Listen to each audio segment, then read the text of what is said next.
स्वागत दोस्तों आपका चैनल से बड़ी खबर के साथ सामने मोदी पर चलेंगे। सबसे पहले सबसे बड़ी घटना बताएंगे दोस्तों। हरियाणा के अंदर अचानक से कुछ ऐसा होता है कि कांग्रेस के राष्ट्रीय अध्यक्ष मल्लिकार्जुन खड़गे को पूरे मामले पर घुसकर चुनाव आयोग को लेटर लिखना पड़ता है। दोस्तों बताएंगे कैसे पत्र लिखकर चुनाव आयोग से मल्लिकार्जुन खड़गे ने निष्पक्ष चुनाव कराने की मांग की और इसके बाद बताएंगे क्या कुछ बोल रहे हैं मल्लिकार्जुन खड़गे दोस्तों, और किस तरीके से पूरे चुनाव को भाजपा के पक्ष में बनाने के लिए सर्कस किया गया है। दोस्तों डिटेल में जानकारी अब तक पहुंचाएंगे। इसी के साथ में चलेंगे एक और बड़े अपडेट की तरफ, जहां पर राष्ट्रीय जनता दल पर उठ रहे हैं कई सारे बड़े सवाल। बताएंगे कैसे असदुद्दीन ओवैसी ने 5 के 5 अपने विधायकों का समर्थन दिलवा दिया, इसके बावजूद अपने विधायक को टूटने से नहीं बचा पाई राष्ट्रीय जनता दल दोस्तों, जिसके बाद इंडिया गठबंधन की एक सीट हो गई कम। बताएंगे क्या है डिटेल में पूरी अपडेट दोस्तों, इसी के साथ में करके चलेंगे आज की सारी बड़ी अपडेट। लेकिन उससे पहले अगर आप भी मानते हैं कि असदुद्दीन ओवैसी की पार्टी एआईएमआईएम के विधायक टूटकर बीजेपी की तरफ नहीं जाते, लेकिन क्या कारण है कि भाजपा के साथ में दूसरी विपक्षी पार्टी के विधायक और नेता भाग जाते हैं दोस्तों, इस बात पर बीजेपी के खिलाफ लड़ाई लड़ने का दम भरने वाली पार्टियों को जवाब देना पड़ेगा। तो इस वीडियो को लाइक करके लाल बटन दबाकर चैनल को सब्सक्राइब करके बेल आइकन दबाकर कमेंट बॉक्स अपनी राय जोड़ लिखकर बताएगा दोस्तों। ज्यादा से ज्यादा वीडियो को शेयर कीजिएगा। चलते हैं सबसे पहले सबसे बड़ी ब्रेकिंग न्यूज अपडेट की तरफ दोस्तों, जहां पर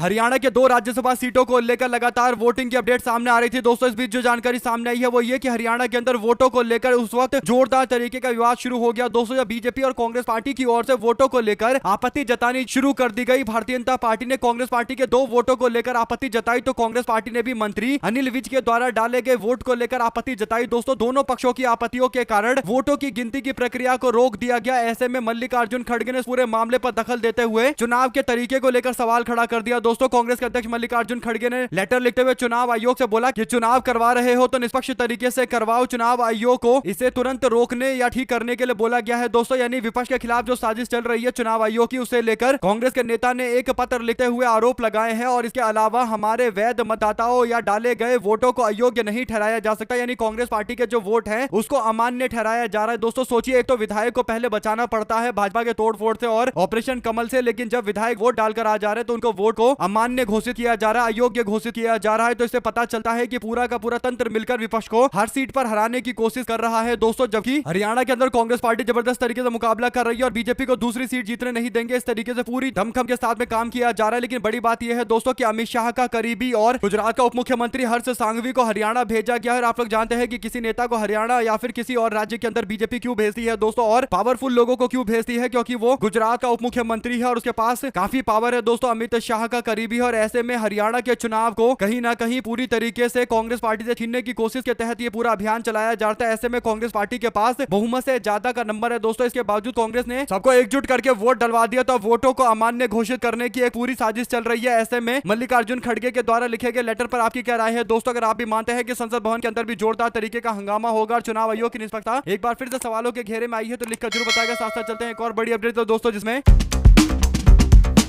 बिहार को लेकर एक बड़ी अपडेट ऐसी सामने आई है जिससे पता चल रहा है कि अब असली विपक्षी पार्टी कौन है। इस बात को लेकर कई तरीके के सवाल खड़े होंगे दोस्तों। बिहार के अंदर राज्यसभा के चुनाव होते हैं और 4 सीटें तो इंडिया गठबंधन के सामने एनडीए गठबंधन जीत ही रहा था, लेकिन जो 5वीं सीट थी उसे लेकर जोरदार तरीके का संघर्ष था दोस्तों, यानी 5वीं सीट पर उपेंद्र कुशवाहा और यहां से एडी सिंह मैदान में उतरे हुए थे। ऐसे में उम्मीद जताई जा रही थी कि राष्ट्रीय जनता दल की ओर से उतारे गए उम्मीदवार चुनाव जीत जाएंगे और उनको एआईएमआईएम ने भी पूरी तरीके सपोर्ट कर दिया दोस्तों। एमआईएम ने बोला कि ठीक है, हम विपक्ष को सपोर्ट करेंगे और 5 के 5 एमआईएम के विधायकों ने जाकर राष्ट्रीय जनता दल के राज्यसभा के उम्मीदवार के समर्थन में वोट डाल दिया दोस्तों। लेकिन बड़ी बात यह है कि इस चुनाव में भी राष्ट्रीय जनता दल हार गई। इसके पीछे एक जो बड़ा कारण है वो कि राष्ट्रीय जनता दल का एक विधायक वोट डालने के लिए नहीं आया और बाकी 3-4 ऐसे थे जिन्होंने तो क्रॉस वोटिंग कर डाला, यानी पूरी तरीके से एनडीए गठबंधन का 5वां उम्मीदवार भी चुनाव जीत गया दोस्तों, यानी उपेंद्र कुशवाहा उम्मीदवार के तौर पर चुनाव जीत गए। तो ऐसे में सवाल ये उठता है कि एआईएमआईएम से समर्थन लेने के लिए आरजेडी के नेता तेजस्वी यादव ने सारे प्रयास किए और बाद में एमआईएम ने अपना समर्थन भी दे दिया, जबकि एमआईएम और राष्ट्रीय जनता दल का चुनाव के बीच में आपस में काफी ज्यादा नोकाझोंक देखने को मिली थी दोस्तों, नोकझोंक देखने को मिलती है। इसके बावजूद विपक्ष को मजबूत करने के लिए एमआईएम ने सपोर्ट कर दिया, लेकिन एमआईएम ने 5 के 5 विधायकों का समर्थन कर दिया। इसके बावजूद राष्ट्रीय जनता दल राज्यसभा का चुनाव नहीं जीत पाई। तो इससे पता चलता है कि राष्ट्रीय जनता दल कहीं ना कहीं अब सवालों के घेरे में है कि क्या आरजेडी वाकई चुनाव जीतने की स्थिति में है या नहीं है, क्या आरजेडी बीजेपी को टक्कर दे सकती है नहीं दे सकती, क्योंकि एमआईएम ने भी पूरी ताकत लगा दी, कांग्रेस ने भी पूरी ताकत लगा दी दोस्तों, लेफ्ट पार्टी ने भी पूरी ताकत लगा दी। बाद में आरजेडी के लोगों ने ही दगाबाजी कर डाली और उसके बाद तेजस्वी यादव के नेतृत्व पर अब सवाल उठेंगे ही उठेंगे। अगर आप भी मानते हैं कि एमआईएम ने पूरी तरीके सपोर्ट करके बता दिया कि वो विपक्ष की एकता का समर्थन करते हैं, और उससे बड़ी बात दोस्तों ये है कि एमआईएम बिहार में एक छोटी पार्टी है, मात्र उनके पास 5 विधायक है, इसके बावजूद ये पांचों के पांचों विधायक भाग क्यों नहीं रहे, कहीं पर पैसे की लालच में भी जा क्यों नहीं रहे, एक बड़ा सवाल है दोस्तों। इस पर विपक्ष की सारी पार्टियों को जवाब देना चाहिए, खासकर उन पार्टियों को जवाब देना चाहिए जिन पार्टियों ने दम भरा है कि वो बीजेपी को राज्यसभा चुनाव या किसी भी चुनाव में हरा सकते हैं। अगर आप भी मानते हैं कि एमआईएम से सीखना चाहिए कि पार्टी कैसे चलती है और कैसे ऐसे विधायकों को टिकट दिया जाता है जो कभी भागते नहीं है और हमेशा पार्टी के साथ में उसकी विचारधारा के साथ में खड़े रहते हैं, तो ऐसे में दोस्तों अगर आप भी मानते हैं कि अब आरजेडी को लेकर भी और तीखे सवाल उठेंगे तो अपनी राय जरूर लिखकर बताएगा। अगर आप भी मानते हैं कि एमआईएम से सीखने की जरूरत है तो लिखेगा जरूर। चलते हैं एक और बड़ी अपडेट दोस्तों, जिसमें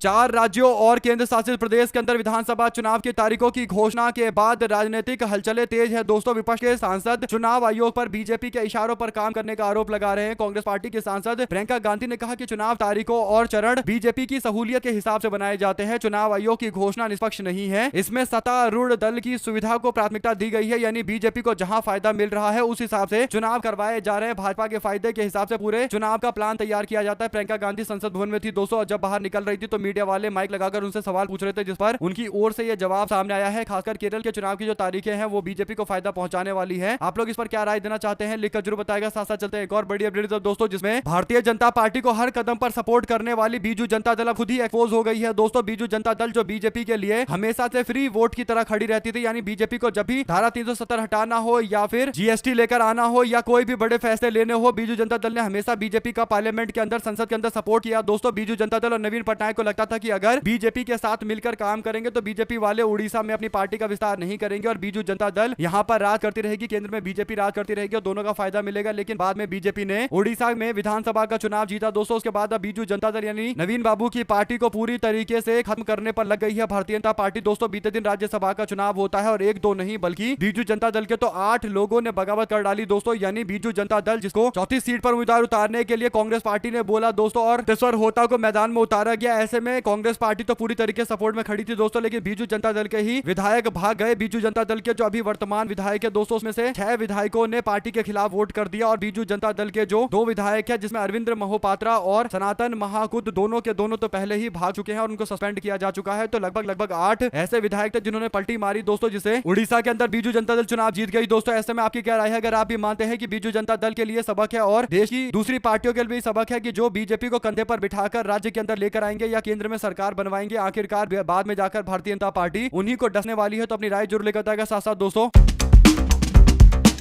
कुछ नेता हैं जिनको अब समझ में आने लगा है कि कांग्रेस पार्टी से बाहर रहेंगे तो कुछ फायदा नहीं होगा। जम्मू कश्मीर के पूर्व मंत्री घारू राम चौधरी ने आखिरकार अपने समर्थकों के साथ मिलकर कांग्रेस पार्टी में वापसी कराई है दोस्तों। जो अपडेट है वो ये कि कांग्रेस पार्टी में वापस लौट गए हैं जम्मू कश्मीर के पूर्व मंत्री घारू राम चौधरी, जिन्होंने इससे पहले कांग्रेस पार्टी से इस्तीफा दे दिया था, ये बताते हुए कि पार्टी में उनका सम्मान नहीं हो रहा है। जब जम्मू कश्मीर के चुनाव हुए थे दोस्तों, उस चुनाव के दौरान इनको पार्टी की ओर से भाव नहीं दिया जाता जैसा ये दावा कर रहे थे, लेकिन अब बाद में ये पलट गए हैं। आप लोग अपनी राय जरूर लेकर बताएगा दोस्तों। साथ साथ चलते हैं एक और बड़ी अपडेट जहां पर भारतीय जनता पार्टी के सांसद गिरिराज सिंह कांग्रेस पार्टी के नेताओं के बीच में फंस जाते हैं दोस्तों। होता यह है कि बीजेपी के सांसद और केंद्रीय मंत्री जब पार्लियामेंट से बाहर निकल रहे होते हैं तो कांग्रेस पार्टी के लोग सीढ़ियों के पास खड़े हैं, यानी कांग्रेस के नेता तमिलनाडु के सांसद मणिकम टैगोर दिखाई दे रहे हैं, जो अपने हाथ में बैनर लेकर खड़े थे जिसमें सिलेंडर बना हुआ था और नरेंद्र मोदी की फोटो चिपकी हुई थी दोस्तों। इस बात पर बीजेपी का नेता और केंद्रीय मंत्री गिरिराज सिंह भड़क जाता है और वो कहता है कि एलपीजी वाले इस पोस्टर पर राहुल गांधी की फोटो लगा दीजिए। इस पर कांग्रेस के सांसद मणिकम टैगोर कहते हैं कि एलपीजी सिलेंडर कौन देगा, मोदी या राहुल गांधी? गिरिराज सिंह कहते हैं कि यहाँ पर रागा की फोटो लगा दीजिए, राहुल गांधी की फोटो लगा दीजिए। तो मणिकम टैगोर कहते हैं कि उन्हें प्रधानमंत्री बना दीजिए, उनकी फोटो यहाँ लगा देंगे और नरेंद्र मोदी की फोटो हटा देंगे। ऐसे में दोस्तों जो सवाल था उसी तरीके का जवाब दिया गया है, यानी एकदम मुंह बंद करने वाला जवाब दिया गया। और इसके बाद गिरिराज सिंह ये बातें सुनकर चुपचाप चले गए, यानी कांग्रेस पार्टी के लोग एक अलग ही तरीके के चैट मूड में दिखाई दे रहे हैं दोस्तों। यानी जब मन कर रहा तब कांग्रेस वाले भाजपाइयों को आईना दिखाते हुए भगा देते हैं और यही बड़ा कारण है कि अब बीजेपी वाले कांग्रेस को लेकर इतने डरे हुए हैं कि नरेंद्र मोदी कभी कहते हैं कि कांग्रेस पार्टी देश को बर्बाद कर रही है, कभी कहते हैं कि कांग्रेस पार्टी देश में अशांति फैलाना चाहती है, कभी कांग्रेस पार्टी ये है, कांग्रेस पार्टी वो है। यानी पूरी तरीके से नरेंद्र मोदी का जो वीडियो का टेप रिकॉर्डिंग है दोस्तों, भाषण का टेप रिकॉर्डिंग है, वो कांग्रेस के इर्द गिर्द ही ऐसा लगता है कि किसी ने कांग्रेस शब्द पर ही अटका दिया है और इसीलिए नरेंद्र मोदी जहां जाते हैं कांग्रेस कांग्रेस करते रहते हैं। और इसका सबसे बड़ा कारण यह है कि कांग्रेस के छोटे कार्यकर्ता से लेकर युवा मोर्चा के लोगों से लेकर बड़े बड़े नेता सबके सब इसी तरीके का मुंह तोड़ जवाब देते हुए आजकल नजर आने लगे हैं। साथ साथ दोस्तों चलते हैं एक और अपडेट की तरफ, जिसमें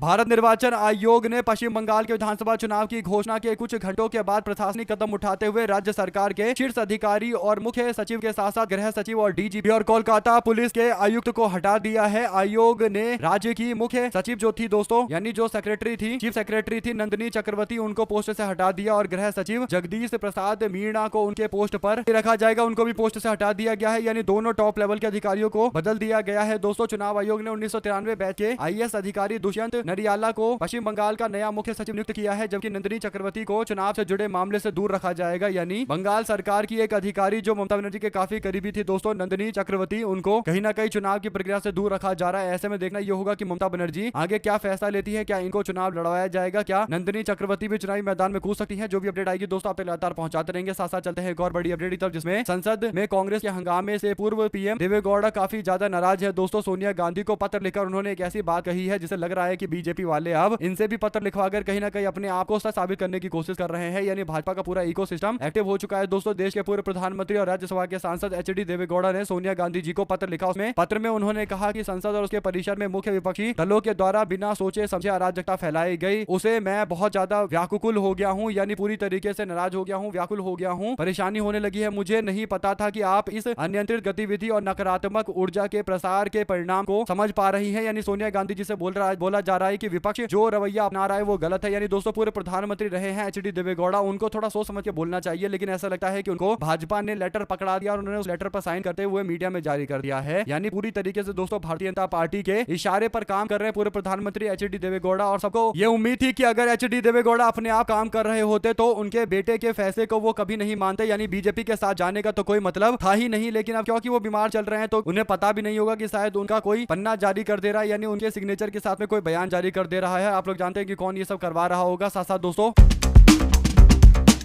उत्तर प्रदेश के एसआई के एग्जाम के दौरान जो एक पेपर में सवाल आता है दोस्तों, काफी कंट्रोवर्शियल सवाल हो गया। यानी अवसरवादी कौन होता है, ये शब्द इस्तेमाल करते हुए ऑप्शन में पंडित समाज के लोगों का अपमान करते हुए पंडित शब्द भी लिखा गया था। इस पूरे मामले को लेकर अब अभिषेक उपाध्याय जो पत्रकार है उत्तर प्रदेश के, वो कहते हैं कि ब्राह्मणों के अपमान के मुद्दे पर गोरखपुर के कैपियरगंज से 7 बार विधायक और पूर्व कैबिनेट मंत्री फतेह बहादुर सिंह का बयान आया है। कठोर शब्दों में पंडित को अवसरवाद से जोड़ने का विरोध कर रहे हैं। फतेह बहादुर सिंह उत्तर प्रदेश के पूर्व मुख्यमंत्री और सर्व समाज के लीडर माने जाने वाले वीर बहादुर सिंह के बेटे हैं। रवि किशन शुक्ला को चाहिए कि फतेह बहादुर सिंह से राजनीतिक संवेदनशीलता की थोड़ी ट्यूशन ले। मेरे ख्याल से बहादुर सिंह इसके लिए कोई फीस भी चार्ज नहीं करेंगे। यानी दोस्तों, बहादुर सिंह जो भारतीय जनता पार्टी के नेता है वे संवेदना दिखा रहे हैं, जबकि भारतीय जनता पार्टी के गोरखपुर के सांसद असंवेदनशील बयान दे रहे हैं। यानी रवि किशन शुक्ला को हिदायत देते हुए पत्रकार बोल रहे हैं कि उनको राजनीति सीखना चाहिए कि कैसे सर्व समाज के लोगों को लेकर आगे बढ़ा जाता है। इस पर आपकी क्या कोई प्रतिक्रिया है दोस्तों, लिखकर जरूर बताएगा। साथ ही साथ कांग्रेस पार्टी ने मोदी सरकार के सवालों पर पलटवार किया है। दोस्तों, मोदी सरकार बोल रही है कि कांग्रेस पार्टी जानबूझकर देश का माहौल खराब कर रही है। ऐसा कुछ नहीं है कि लोगों को सिलेंडर वगैरह नहीं मिल रहा, लोगों को सिलेंडर टाइम पर मिल रहा है, सब कुछ सही चल रहा है, कोई भी एनर्जी से जुड़े हुई कोई समस्या नहीं है। लेकिन दोस्तों, अब जो अपडेट है वो ये कि कांग्रेस पार्टी ने मोदी सरकार को घेरते हुए पूछा कि देश में एलपीजी सिलेंडर के लिए क्या लाइनें विपक्ष लगा रहा है। यानी जो देश में अलग अलग जगह पर बड़ी बड़ी लंबी लंबी लाइनें देखने को मिल रही है, क्या ये भी गलती कांग्रेस पार्टी की है? ये सवाल तो बनता ही है दोस्तों। आप लोग जानते ही है, क्योंकि अगर सिलेंडर जेपी की सरकार उपलब्ध नहीं करवा पा रही और सिलेंडर को लेकर कोई स्पष्ट बयान नहीं दे रही कि किस तरीके के हालात है, तो कहीं ना कहीं लोगों के मन में एक तरीके का कंफ्यूजन तो आएगा ही दोस्तों। और यही बड़ा कारण है कि अब कांग्रेस पार्टी पर नरेंद्र मोदी आरोप लगाते कि कांग्रेस पार्टी भ्रम फैला रही है। कांग्रेस ने जवाब देते हुए पूछ लिया कि जो लंबी लंबी कतारें लग रही है क्या वो हमारे कारण लग रही है? इसका जवाब दे प्रधानमंत्री। अगर आप भी मानते हैं कि नरेंद्र मोदी को कांग्रेस पर बयान देकर भागना नहीं चाहिए, कांग्रेस के बयानों का जवाब देना भी सीखना चाहिए। आप लोग की जो भी राय है लेकर जरूर बताएगा। साथ साथ चलते हैं एक और बड़ी अपडेट दोस्तों, जिसमें पश्चिम बंगाल में विधानसभा चुनाव की घोषणा के बाद भारतीय निर्वाचन आयोग ने एक बड़ा फेरबदल किया है दोस्तों। आयोग ने पीयूष पांडे को हटाते हुए सिद्धार्थनाथ गुप्ता को पश्चिम बंगाल का नया पुलिस महानिदेशक यानी डीजीपी नियुक्त कर दिया है। इसके अलावा सुप्रीतम सरकार की जगह अजय कुमार नंद को कोलकाता का नया कमिश्नर बना दिया गया है। मुख्य चुनाव आयुक्त ज्ञानेश कुमार ने रविवार को प्रेस कॉन्फ्रेंस करते हुए आश्वासन दिया था कि पश्चिम बंगाल में चुनाव एकदम हिंसा मुक्त होगा और शांतिपूर्ण तरीके से होगा। इसके अगले ही दिन पश्चिम बंगाल के वरिष्ठ पुलिस अधिकारी, जिनमें पश्चिम बंगाल के डीजीपी और कोलकाता पुलिस कमिश्नर भी शामिल है, उनकी नियुक्ति और तबादला किया गया। दोस्तों चुनाव आयोग ने सोमवार को शीर्ष अधिकारियों के तत्काल तबादले और नियुक्तियों का आदेश जारी किया है। तो लगातार चुनाव आयोग पूरे फॉर्म में एक्शन लेता जा रहा है। दोस्तों अब देखना यह है कि ममता बनर्जी क्या कोई दूसरा रास्ता अपनाती है, क्योंकि उनके जो आसपास के अधिकारी थे उनको अब बड़े बड़े पोस्टों से हटा दिया गया है। निष्पक्ष चुनाव कराने के नाम पर सवाल यह है क्या निष्पक्षता वाकई होगी या फिर केवल कुछ एक इलाकों के अंदर ही निष्पक्षता देखने को मिलेगी, क्योंकि चुनाव पश्चिम बंगाल में किस तरीके से होंगे ये एक बहुत बड़ा सवाल है दोस्तों। क्योंकि ममता बनर्जी को भी पता है कि चुनाव इस बार बीजेपी के लिए करोड़ मरो वाली स्थिति है, यानी अगर भाजपा पिछले साल का रिकॉर्ड आगे नहीं बढ़ा पाती तो भारतीय जनता पार्टी की हालत खराब है। दोस्तों आपकी जो भी राय है लिखकर जरूर बताएगा। चलते हैं एक और बड़ी अपडेट जिसमें समाजवादी पार्टी के नेता अखिलेश यादव ने कहा कि 2027 में सत्ता परिवर्तन के बाद योगी जी हट जाएंगे और हम मुख्यमंत्री बनेंगे। उन्होंने यह भी जोड़ा कि तब बुलडोजर का ड्राइवर भी बदल जाएगा। वहीं पर चुनाव आयोग पर तंज कसते हुए अखिलेश यादव ने कहा कि चुनाव आयोग से गुजारिश है कि वह निष्पक्ष चुनाव कराए और बीजेपी कठपुतली बनकर काम ना करे। यानी अखिलेश यादव खुलकर डंके की चोट पर चुनाव आयोग के खिलाफ मुहिम चला रहे हैं। दोस्तों आपकी क्या राय है पूरे मामले पर लिखकर जरूर बताएगा। साथ साथ चलते हैं एक और बड़ी अपडेट जिसमें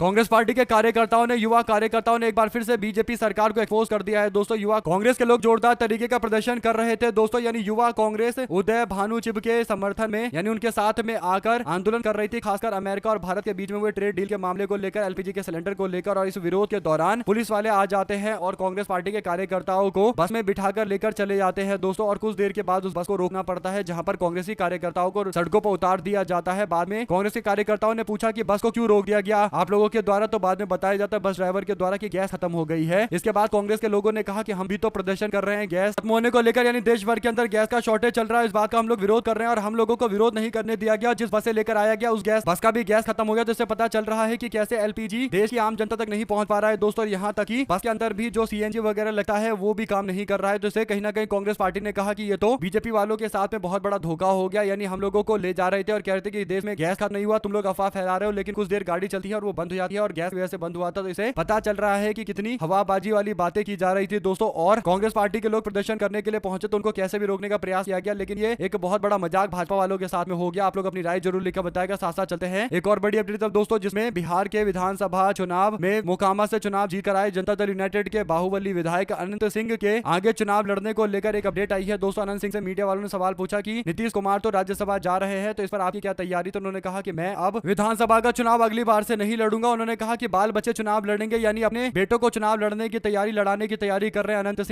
सिंह ने साफ लहजे में कह दिया कि वो चुनाव नहीं लड़ेंगे, क्योंकि अगर नीतीश कुमार मुख्यमंत्री नहीं बनेंगे तो फिर मुझे चुनाव लड़ने का कोई मतलब नहीं है। ऐसे में दोस्तों अनंत सिंह पर कई गंभीर आरोप लगे हुए हैं और ऐसे में अनंत सिंह जेल में भी बंद है। इसके बावजूद अनंत सिंह के वोट डलवाने के लिए जेल से छुड़वाया गया दोस्तों। जेल से बाहर आकर वोट डालकर अनंत सिंह एक बार फिर से जेल में चला गया। इससे पता चल रहा है कि बिहार के अंदर राज्यसभा की चुनाव के लिए नीतीश कुमार की पार्टी ने क्या कुछ नहीं किया इनको बाहर करने के लिए। आप लोग अपनी राय जरूर लिखकर बताएगा दोस्तों अनंत सिंह के इस बयान को आप किस तरीके से देखते हैं। साथ साथ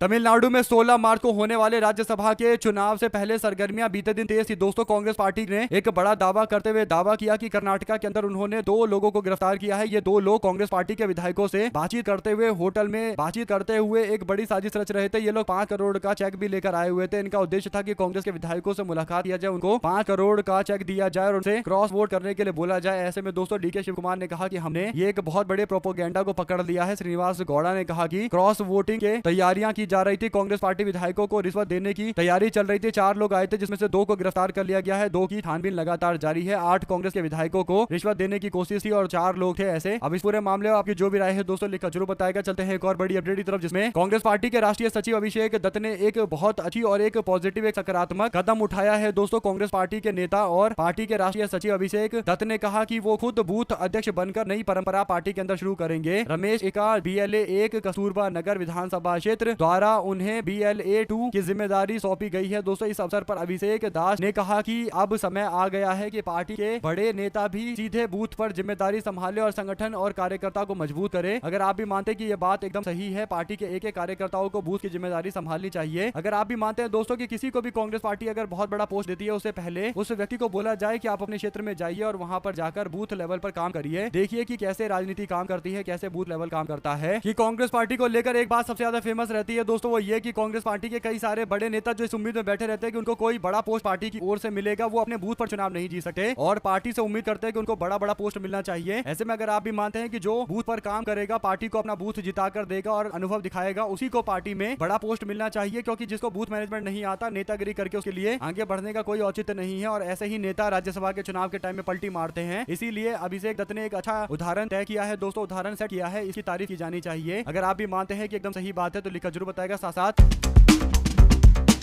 2 दिन पहले आईपी गुप्ता राहुल गांधी से मुलाकात करने के लिए पहुंचे थे, यानी तांती तत्वा समुदाय के नेता इंजीनियर आईपी गुप्ता पहुंचे थे राहुल गांधी से मुलाकात करने के लिए। इसके बाद एआईएमआईएम के नेताओं से उन्होंने फोन पर बातचीत की और एमआईएम के वोट सारे के सारे राष्ट्रीय जनता दल को दिलवाए दोस्तों। और इसमें एक बड़ी भूमिका इनकी रही थी आईपी गुप्ता की। अब उन्होंने एक तस्वीर शेयर करते हुए लिखा कि हमें खरीदने वालों में कोई शिकायत नहीं है, हमें खरीदने वालों से कोई शिकायत नहीं है, खरीद कर गुलाम बनाना तो उनका धंधा है, तुम बिके। शिकायत तो इस बात की है, हार और जीत एक परिणाम मात्र है, लड़ाई तो शर्त है, तुम बिकते रहो हम लड़ते रहेंगे, यानी हमारी लड़ाई जारी रहेगी। तुम लोगों को बिकना है बिक जाओ, लेकिन हम लोग कतई नहीं बिकेंगे। अब ये बात तो एकदम सही है दोस्तों। ऐसे ही कांग्रेस पार्टी के अन्य नेताओं को भी इस पूरे मामले को देखना चाहिए कि बिहार में कैसे आगे बढ़ना है। क्या उन्हें लगता है कि राष्ट्रीय जनता दल आगे बढ़ सकती है और बीजेपी को हरा सकती है? क्या उनमें वो क्षमता है? क्योंकि आज तक तो ऐसा हुआ नहीं है। तो फिर क्या दूसरे विकल्प भी तलाश से जाने चाहिए? आप लोग इस पूरे मामले पर अपनी राय जरूर लिखकर बताएगा दोस्तों। ज्यादा से ज्यादा वीडियो को शेयर कीजिएगा ताकि पल पल की पूरी अपडेट आप लोग तो लगातार आगे भी इसी तरीके से पहुंचती रहे। हमारे साथ लगातार जुड़े रहेंगे सभी दोस्तों, भाइयों, बहनों, मित्रों का बहुत बहुत धन्यवाद। देख रहे थे आपका अपना चैनल जय हिंद जय भारत। ज्यादा से ज्यादा वीडियो को शेयर कीजिएगा ताकि पल पल की अपडेट आप तक लगातार आगे भी पहुंचती रहे।